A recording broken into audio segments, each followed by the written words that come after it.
Is Tinkertown worth it? Tinkertown's an indie adventure RPG by developer Headup. Headup is known for other games such as the Bridge Constructor series and a bunch of other little known games. Tinkertown has a Terraria meets the Escapists feel to it, but still manages to feel original somehow. The artistic style and music to the game is definitely comfy, and the game truly is a lot of fun, until you very quickly run out of content due to it being in early access. My friend Chris and I had to spend about 20 minutes just trying to get the party system to work. We were finally on our way to our glorious adventure to smack stuff. Yeah, pretty much the whole idea of the game is to smack things, to get the thing, to make more things, to smack certain stuff better. I mean, you've played Terraria, right? Like, you get the idea. We spent most of about an hour to an hour and a half or so trying to find the materials to get through the tool progressions. You get a stone pick to mine copper, copper pick to mine iron, iron to silver, silver to gold. It only took us this long to do it because we were exploring the world, upgrading all of our tools and armor, etc. If you were going for a speedrun sort of thing, you could just rush the picks and go straight to gold after walking north for a while.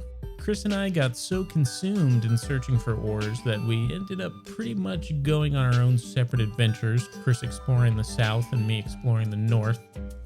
After seeing some gold nodes in the north, I figured that was probably the mid-game area, so I built us a base right on the edge of the desert next to what kind of looked like it might be a dungeon or cave, settlement, some sort of thing. I farmed some skeletons for bones so I could make their armor set, and even though I only had a wooden sword at the time, I wanted to at least take a peek into the skeleton dungeon. Once I realized that all the mobs in the dungeon were no different than the overworld enemies, I figured I'd see as far as I can go. Using my Mega Chad Escapist combat strats, I easily steamrolled my way through.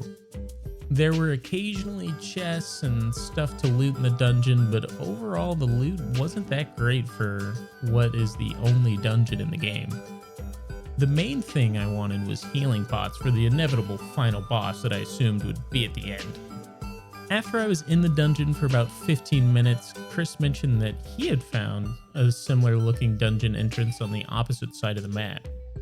After he started to go in and explore, we ended up running into each other. Apparently there are two completely different entrances to the same dungeon.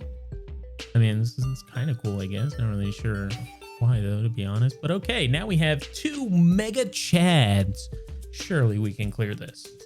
We quickly work our way through the rest of the mobs, mowing down anyone who opposes the glory of the motherland of our world. Wide Peepo Happy. Yeah, we named it Wide Peepo Happy. We're funny. We make our way into what I can only describe as a seemingly empty room. There was literally nothing there except some pillars and little bonfires, and what the hell is attacking us? Hello? A boss health bar just appeared and there's nothing there, but it's doing 100 damage to everything in the area? Hello? You're gonna tell me this boss has Harry Potter's invisibility cloak? But it was apparently chasing Chris, so I decided now is my time. I formed up a great battle tactic. Smack. I literally started swinging, and after like 10 hits, it was pretty much dead, and we finished it off. And all it dropped was a bunch of iron and copper ore. Wowee. After a lengthy walk out of the dungeon, I, for some reason, was exited at the entrance Chris went into. So I had to walk all the way back to my base. Fun times. Now, here comes my main criticism on the game. I was able to be just fine in the dungeon with only a wooden sword and a bone armor. Extremely early game stuff. So naturally, we thought that the quote, higher tier stuff like gold had to be absolutely insane. Magic must be crazy, right? Well, no, sadly. After taking about 45 minutes to farm the quote next level stuff, nothing compared to the bone armor. Bone armor is just mad OP. It gives you so much strength and armor. And the other stuff gives you absolutely nothing at all.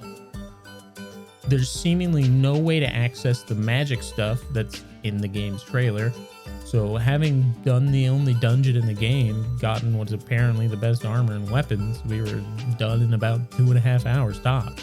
Calling in.